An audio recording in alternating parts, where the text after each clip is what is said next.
You know that little hesitation you get sometimes? Right before you click buy online, thinking, where's this card number really Yeah, going? absolutely. That flicker of doubt. Seems like a lot of people feel that way. Yeah, really does. And it looks like many are finding maybe a smarter, safer way to handle online payments. Exactly. And that's what we're diving into today, this rapid rise of virtual cards. Right, virtual cards. So for anyone maybe not totally familiar, what are we actually talking about here? Well, think of them as like temporary or single-use card numbers. Your bank or maybe an app generates them for you, Okay. and they basically stand in for your real card number online. So it adds this extra layer of security against fraud. And you can get them pretty quickly, right? Yeah, often instantly. You Mhm. generate it, use it, and sometimes it just, expires or it's only good for that one purchase. It's very slick. So the mission for this deep dive then is to really get a handle on why this is booming. Why are, over 4 in 10 U.S. consumers suddenly using these things? Mm. And what does it signal for, for the future of digital payments? And to figure that out, we're leaning on some really interesting data. It's from a report by PYMNTS Intelligence. They're specialists in payment trends, and they worked with Elon on this. Elon, the financial services folks. That's them.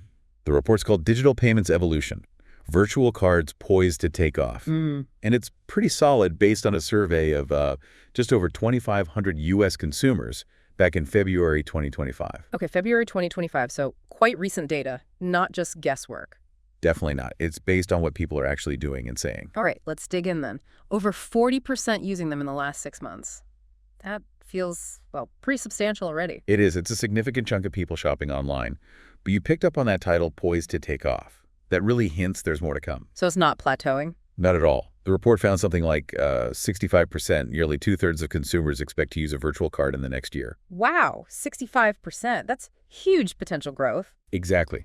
It strongly suggests this isn't just for the tech enthusiast anymore. It's heading towards the mainstream. Okay, so who is using them right now? Who are these early or maybe not so early adopters? Is it random or are there patterns? Well, there are definitely patterns, and one really striking finding is linked to negative experiences. Like fraud. Precisely. Get this. Half of the consumers who said they've experienced fraud recently used a virtual card. Half. Wow. Yeah, and that figure is 19% higher than the average user. So it really seems like getting burned by fraud pushes people to look for safer options like virtual card. That makes total sense. You go through the headache of sorting out a dodgy charge, and suddenly an extra security step sounds really appealing. It's a direct fix for a real pain point. It absolutely is. But, it's not only people reacting to bad experiences. The report also points to people who are just generally more comfortable with tech. Your digital finance users, people trying out new apps. The tech-savvy crowd. Right. For those groups, usage is way up over 70%. They're likely the ones actively seeking out tools like this to, optimize their online life. So the tech lovers are on board and the fraud victims are finding relief. What about, say, age groups? Are we seeing younger people leading this? Yeah, that fits the expected pattern. Gen Z and millennials are definitely out front. They grew up digital, so these kinds of tools feel perhaps more intuitive. Sure. And this is important, the interest isn't limited to them. The report shows mainstream consumers across different age brackets are also expressing, real interest. That's key, isn't it? For it to really take off like the title suggests, it can't just be a niche thing. Absolutely. But there's a catch, or maybe a condition mentioned in the report, for that wider adoption. Oh, what's that? Education. The providers, banks, card companies, fintechs, they need to make it really clear how these work and why they're beneficial. Right. If it seems complicated or people don't get the point. Exactly. That initial interest might just fizzle out. You need good, clear communication to turn curiosity into actual widespread use. That definitely rings true. Simplicity and clear benefits are crucial.